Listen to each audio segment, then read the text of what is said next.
Welcome to our YouTube channel online study. और देखिए हम फिज़िकल एजुकेशन के असाइनमेंट्स आगे कंटिन्यू करेंगे अपने। अभी तक हम असाइनमेंट 1 से लेके और 13 तक कर चुके हैं। अब आगे के असाइनमेंट 14 से लेके 19 तक आज की हम इस वीडियो में कंप्लीट अपना फिज़िकल एजुकेशन के जो भी ऑब्जेक्टिव के असाइनमेंट्स हैं वो कंप्लीट कर लेंगे और उनको ख़त्म कर देंगे। उसके बाद हम अपने जो हमें मेल आईडी पे असाइनमेंट्स भेजने हैं उनके बारे में हम डिस्कस करेंगे अपनी नेक्स्ट वीडियो में। तो चैनल पे जितने भी नए व्यूवर्स आए हैं वो चैनल को जल्दी से सब्सक्राइब कर लेंगे और ज़्यादा से ज़्यादा आप वीडियो शेयर और सब्सक्राइब करेंगे। अगर आपको ऐप में कोई प्रॉब्लम आ रही है तो आप कमेंट करके बता सकते हैं। आपके प्रॉब्लम के लिए एक नई वीडियो बना दी जाएगी। जो भी आपको ऐप से संबंधित कोई भी दिक्कत आ रही है उसको आप कमेंट करके पूछ सकते हैं। तो चलिए अब हम स्टार्ट करते हैं अपनी वीडियो। बाकी पुरानी वीडियोज़ के लिंक्स आपको डिस्क्रिप्शन में मिल जाएंगे, तो सभी को अपने दोस्तों में शेयर ज़रूर करना और असाइनमेंट्स कंप्लीट करके फिर ऑफलाइन पे हम चलेंगे। तो चलिए स्टार्ट करते हैं हमारी वीडियो। 14th असाइनमेंट जो है वो स्टार्ट करते हैं। पहला क्वेश्चन है, कपालभाति से निम्न में से किस रोग का उपचार होता है? तो इसका सही आंसर हो जाएगा आपका ऑप्शन 3, कफ संबंधी। ज़्यादा हम वीडियो को डिस्कस नहीं करेंगे, फटाफट से हम अपने 6 असाइनमेंट्स आज के कंप्लीट करेंगे। अगला क्वेश्चन है, जल नीति का अभ्यास निम्न में से किस अंग के दोष को दूर करने में लाभदायक सिद्ध होता है? तो ये होता है आपका ऑप्शन नंबर 2, नाक। निम्नलिखित में से कौन सा आसन रक्तचाप में सर्वाधिक लाभदायक होता है?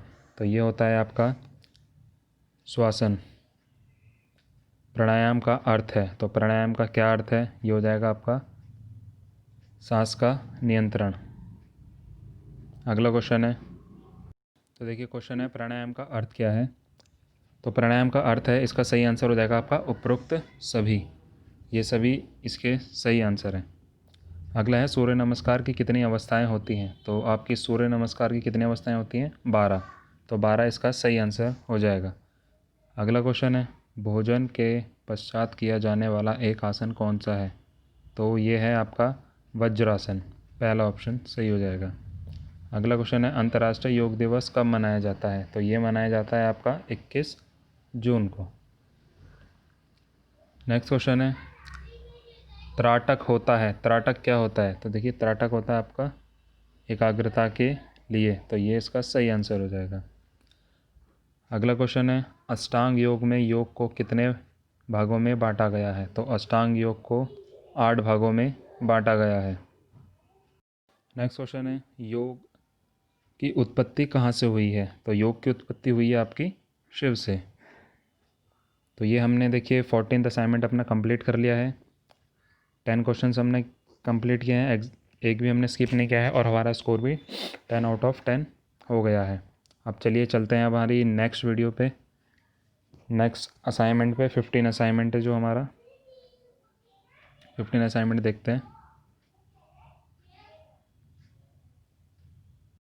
15th असाइनमेंट स्टार्ट करते हैं। चलिए पहला क्वेश्चन है, 800 मीटर दौड़ में ट्रैक के कुल कितने राउंड लगते हैं? तो जो हमारे ट्रैक होते हैं कितने राउंड लगते हैं? ये लगते हैं आपके 2 राउंड। तो ऑप्शन 3 सही हो जाएगा इसका, 2 राउंड लगते हैं।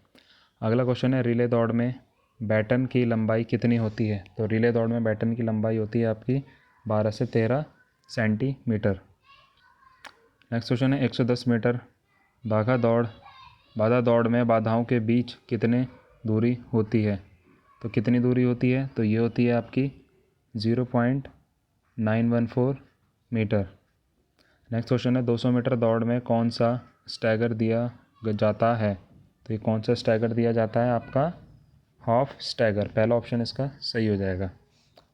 नेक्स्ट क्वेश्चन है, रिले दौड़ में बैटन का वजन कितना होता है? तो रिले दौड़ में बैटन का वजन होता है आपका 50 ग्राम। फोर्थ ऑप्शन इसका सही आंसर हो जाएगा। अगला क्वेश्चन है, 100 मीटर महिला भागा दौड़ में कुल कितनी बाघा होती हैं? तो ये कितनी होती हैं आपकी? ये होती हैं आपकी टोटल 10। अगर आपको समझ नहीं आ रहा हो तो आपको ध्यान से देखना है क्वेश्चन और उनको सही सही आपको टिक करते हुए आगे चलना है। अगला क्वेश्चन है, ट्रैक में कुल कितने लेन होते हैं? तो ट्रैक में कुल कितने लेन होते हैं? ये होते हैं आपके 8 लेन। नेक्स्ट क्वेश्चन है, फील्ड इवेंट को कितने भागों में बांटा गया है? तो फील्ड इवेंट को आपका कितने भागों में बांटा गया है? दो भागों में ये बांटा गया है।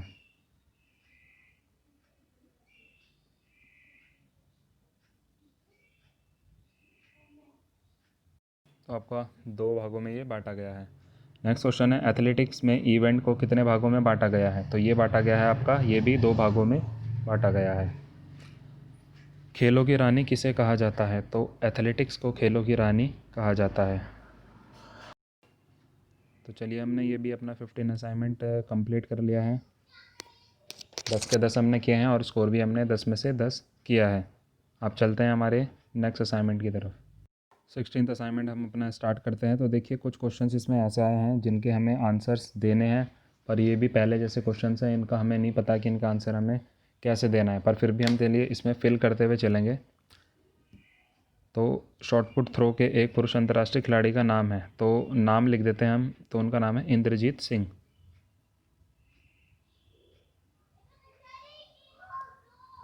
इंद्रजीत सिंह, तो ये हिंदी में लिखा जाएगा। तो हम इसको करके देख लेते हैं। आगे हमारे काउंट तो वैसे भी नहीं हो रहे हैं, पर हम इसको फिर भी करते हुए चलते हैं। तो इंद्रजीत सिंह इसमें हमने लिख दिया है। अब नेक्स्ट क्वेश्चन है, शॉट पुट थ्रो में यदि डिस्क सेक्टर रेखा को स्पर्श करता है तो निर्णय देगा। तो निर्णय क्या देगा? फाउल देता है। तो फाउल हम इसमें कर देते हैं। अगला देखते हैं, शॉट पुट थ्रो का वजन जूनियर बालक वर्ग में कितना होता है? तो ये होता है आपका 6 किलोग्राम। इसको सही हम लगा देंगे। अगला क्वेश्चन देखते हैं, शॉट पुट थ्रो का वजन जूनियर बालिका वर्ग में कितना होता है? तो जूनियर बालिका वर्ग के लिए होता है आपका 4 किलोग्राम। नेक्स्ट क्वेश्चन है, शॉट पुट पैरा ओलंपिक खिलाड़ियों को 2019 में राजीव गांधी खेल रत्न पुरस्कार दिया गया। तो ये किसको दिया गया? ये दिया गया आपका दीपा मलिक को। तो हिंदी में हम इसमें लिख देते हैं दीपा मलिक। ये आपको हिंदी में ही लिखना है, क्योंकि अगर ये करेक्ट जाता है तो ये आपका हिंदी में ही करेक्ट जाएगा, वरना इंग्लिश में करेक्ट आपका नहीं जाएगा। नेक्स्ट कर देते हैं। अब अगला देखते हैं, शॉट पुट थ्रो में द्वितीय स्थान पर आने वाले खिलाड़ी को कौन सा पुरस्कार दिया जाता है? तो ये दिया जाता है आपका सिल्वर मेडल। फर्स्ट में गोल्ड होता है, सेकंड में सिल्वर और थर्ड में ब्रॉन्ज मेडल। अगला क्वेश्चन है हमारा, शॉट पुट थ्रो का सेक्टर कितने अंश का होता है? तो ये कितने अंश का होता है? 34.92 डिग्री का। अगला क्वेश्चन है, शॉट पुट थ्रो में रेखाओं की चौड़ाई कितनी होती है? तो ये रेखा की चौड़ाई होती है 5 सेंटीमीटर। थर्ड ऑप्शन इसका सही हो जाएगा। अगला क्वेश्चन है, शॉट पुट के वृत्त का डायमीटर कितना होता है? तो इसके वृत्त का डायमीटर कितना होता है आपका? 2135 मीटर। ऑप्शन 2 इसका सही आंसर हो जाएगा। नेक्स्ट क्वेश्चन है, शॉट पुट वृत्त के दोनों तरफ बाहर की ओर कितनी लंबी रेखा खींची जाती है? तो ये खींची जाती है आपकी 75 सेंटीमीटर की। तो हमने देखिए ये भी 10 में से 10 किया है, स्किप नहीं किया है एक भी। तो अब इसका हम स्कोर देखते हैं। तो देखिए 7 इसका स्कोर आया है, यानी कि जो हमने 3 क्वेश्चंस जो हमने इसके लगाए थे, जो लिखे थे, वो इन्होंने काउंट नहीं किए हैं। तो इस ऐप में जैसी कोई अपडेट आती है वो आपको बता दी जाएगी, क्योंकि ये दोबारा से अगर आपको असाइनमेंट में कुछ प्रॉब्लम आ रही है तो आप उसको दोबारा से भी सबमिट कर सकते हैं, दोबारा से उसको कर सकते हैं। अगर आपने जैसे ये सबमिट कर दिया है, अगर आपको दोबारा से इसमें कुछ चेंजेस करने हैं तो वो भी आप इसमें कर सकते हो। अब बढ़ते हैं हम अपने नेक्स्ट असाइनमेंट की तरफ, असाइनमेंट 17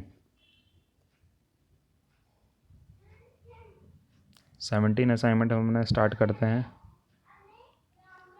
जो कि वॉलीबॉल गेम के बारे में है।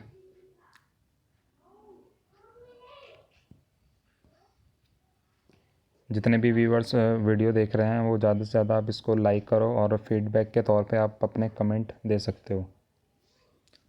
17th असाइनमेंट स्टार्ट करते हैं, वॉलीबॉल खेल में एंटीना की कुल लंबाई कितनी होती है? तो ये होती है आपकी 1.80 मीटर। अगला क्वेश्चन है, वॉलीबॉल कहाँ का राष्ट्रीय खेल है? तो ये आपका श्रीलंका का राष्ट्रीय खेल है। श्रीलंका का ये है राष्ट्रीय खेल है। अगला क्वेश्चन देखते हैं, वॉलीबॉल खेल में सेंटर लाइन डालने की शुरुआत कब से हुई? तो ये हुई थी आपकी 1921 ईस्वी से। नेक्स्ट क्वेश्चन है, वॉलीबॉल फेडरेशन ऑफ इंडिया का गठन किस वर्ष हुआ? तो ये किस वर्ष हुआ था आपका? ये हुआ था 1951 में। नेक्स्ट क्वेश्चन है, वॉलीबॉल खेल में चौथे व पाँचवें सेट के मध्य अवकाश का समय होता है? तो ये होता है आपका जो समय होता है वो होता है आपका 5 मिनट का। नेक्स्ट क्वेश्चन देखते हैं, वॉलीबॉल खेल में पुरुषों के लिए गेंद का वजन कितना होता है। तो ये पुरुषों के लिए जो गेंद का वजन होता है वो होता है 260 से 280 ग्राम के बीच में। वॉलीबॉल खेल में पुरुषों के लिए ज़मीन से नेट की ऊंचाई होती है, तो नेट की ऊंचाई कितनी होती है ज़मीन से पुरुषों के लिए, तो ये होती है आपकी 2.43 मीटर की। पहला ऑप्शन इसका सही हो जाएगा। नेक्स्ट क्वेश्चन है, वॉलीबॉल खेल में खिलाड़ियों की संख्या होती है तो कितनी होती है। तो ये खिलाड़ियों की संख्या होती है देखिए आपके लिए 12। नेक्स्ट क्वेश्चन है, वॉलीबॉल खेल मैदान की लंबाई व चौड़ाई कितनी होती है। तो लंबाई और चौड़ाई इसकी होती है आपकी 18x9। वॉलीबॉल खेल को पहले किस नाम से पुकारा जाता था। तो पहले इसको किस नाम से पुकारा जाता था, इसको वॉलीबॉल के नाम से ही पहले पुकारा जाता था। तो ये भी हमने 10 में से 10 किए हैं। इसका स्कोर देखते हैं हमारा क्या है। तो देखिए इसका भी स्कोर आपका 10/10 आ गया है। तो हमारे 17 असाइनमेंट यहाँ पे कंप्लीट हो चुके हैं। अब बढ़ते हैं हमारे नेक्स्ट असाइनमेंट की तरफ। 2 असाइनमेंट्स अब हमारे बचे हैं 18th और 19th। तो 18th हम शुरू करते हैं, वार्मिंग अप की समय अवधि क्या होनी चाहिए। वार्म अप जो आप करते हैं उसकी समय अवधि क्या होनी चाहिए, 10 से 15 मिनट। अगला क्वेश्चन है, फ्रंट किकिंग एक्सरसाइज है तो ये कैसी एक्सरसाइज है, जनरल वार्मिंग अप की। रिस्क स्ट्रेच है तो रिस्क स्ट्रेच क्या है, तो ये आपका थर्ड ऑप्शन इसका सही हो जाएगा, straightening stretching static stretching.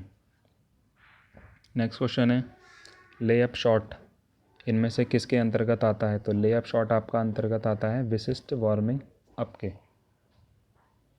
Next question है, स्ट्रेचिंग एक्सरसाइज का समय अवधि क्या होनी चाहिए। तो इसकी समय अवधि आपकी होनी चाहिए, ऑप्शन 2 सही हो जाएगा, 10 से 15 मिनट। नेक्स्ट क्वेश्चन है, इसमें से कौन सी क्रिया विशिष्ट वार्मिंग अप के अंतर्गत नहीं आती है। तो कौन सी नहीं आती है, इसमें आपका सेकंड ऑप्शन सही हो जाएगा, फ्रंट किकिंग एक्सरसाइज। सही कथन चुनें। तो देखिए ये कुछ कथन दिए गए हैं, इनमें से हमें सही चुनना है। तो मैं आपको सीधा सीधा इसका आंसर बता देता हूँ। इसका सही आंसर है ऑप्शन 4, क, ख एवं ख। इनमें से कौन सी एक क्रिया जनरल वार्मिंग अप के अंतर्गत नहीं आती है। तो कौन सी क्रिया जो जनरल वार्मिंग के अंतर्गत नहीं आती है वो है आपकी लेअप शॉट। तो लेअप शॉट आपकी जनरल वार्मिंग अप के अंतर्गत नहीं आती है। अगला क्वेश्चन देखते हैं, वार्मिंग अप के कितने प्रकार होते हैं। तो ये आपके 2 प्रकार होते हैं। तो ऑप्शन 4 आपका सही हो जाएगा। नेक्स्ट क्वेश्चन है, वार्मिंग अप क्रिया कब करनी चाहिए। तो ये कब करनी चाहिए, प्रतियोगिता के दौरान, प्रतियोगिता से पहले, प्रतियोगिता के बाद या उसके दौरान मिले वाले ब्रेक में। तो ये आपकी होती है प्रतियोगिता के पहले। तो ये भी हमने देखिए अपना 18th असाइनमेंट कंप्लीट कर लिया है। इसको सबमिट करके स्कोर चेक करते हैं। तो ये भी 10/10 हमारा आ गया है। अब देखते हैं हमारा लास्ट असाइनमेंट फिज़िकल एजुकेशन का।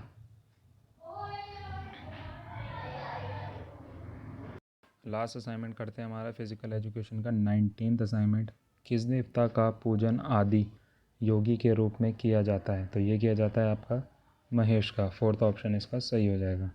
नेक्स्ट क्वेश्चन है, अनुलोम विलोम किस प्रकार का योग है। तो ये है आपका प्राणायाम। नेक्स्ट क्वेश्चन है, यौगिक क्रिया किस समय करनी चाहिए। तो यौगिक क्रिया आपकी किस समय करनी चाहिए, प्रातः काल में। अगला क्वेश्चन है, कपालभाति का क्या कार्य होता है। तो कपालभाति का कार्य क्या होता है, ऑप्शन आपका फर्स्ट सही हो जाएगा, ऑक्सीजन लेवल बढ़ाना। भ्रमरी प्राणायाम किस नाम से जाना जाता है। तो ये आपका किस नाम से जाना जाता है, ऑप्शन सेकंड इसका सही हो जाएगा, हमिंग द ब्रीदिंग तकनीक। प्राणायाम को क्या कहते हैं। तो प्राणायाम को क्या कहते हैं, पहला ऑप्शन सही हो जाएगा, नाड़ी शोधन प्राणायाम। भुजंगासन का अर्थ क्या होता है। तो भुजंगासन का अर्थ होता है आपका, पहला ऑप्शन सही हो जाएगा इसमें, कोबरा पोज। अगला क्वेश्चन है, योगा में कितने युगों का वर्णन मिलता है। तो योगा में कुल आपका 7 युगों का वर्णन मिलता है, ऑप्शन 4 इसका सही हो जाएगा। योग किस वेद से लिया गया है। तो योग आपका ऋग्वेद से लिया गया है, जो कि हमारा बहुत ही प्राचीन वेद है। नेक्स्ट और लास्ट क्वेश्चन है, अष्टांग योग में कितने चरण होते हैं? तो कितने चरण होते हैं इसमें ऑप्शन 3 सही हो जाएगा आपका। इसमें 8 चरण होते हैं। तो ये भी हमने देखिए 10 में से 10 कर लिया है अपने, और इसका स्कोर भी हमारा 10 आउट ऑफ 10 हो गया है। तो देखिए हमने कंप्लीट कर लिया अपने फ़िज़िकल एजुकेशन के असाइनमेंट सारे हमने 19 के 19 कंप्लीट कर लिए हैं। तो वीडियोस आपको कैसी लग रही हैं आप कमेंट करके ज़रूर बताना, और अगर आपको और किसी सब्जेक्ट की में किसी में प्रॉब्लम आ रही है तो उसको भी आप कमेंट करके हमसे पूछ सकते हैं। तो अब मिलते हैं नेक्स्ट वीडियो में। अब आगे की वीडियो में हम अपने ऑफलाइन असाइनमेंट्स कंप्लीट करेंगे। ऑफलाइन असाइनमेंट्स वो वाले हैं जिसको हमें मेल आईडी पे भेजना है, वो भी अब हम कंप्लीट करेंगे, और ऑनलाइन जो ऑब्जेक्टिव और सब्जेक्ट के हैं वो भी अब हम आगे वीडियो में देखेंगे। तो आप लोग सभी लोग ज़्यादा से ज़्यादा चैनल पे जुड़िए और बताइए आपको वीडियोस कैसी लग रही हैं। मिलते हैं अब नेक्स्ट वीडियो में। Thank you.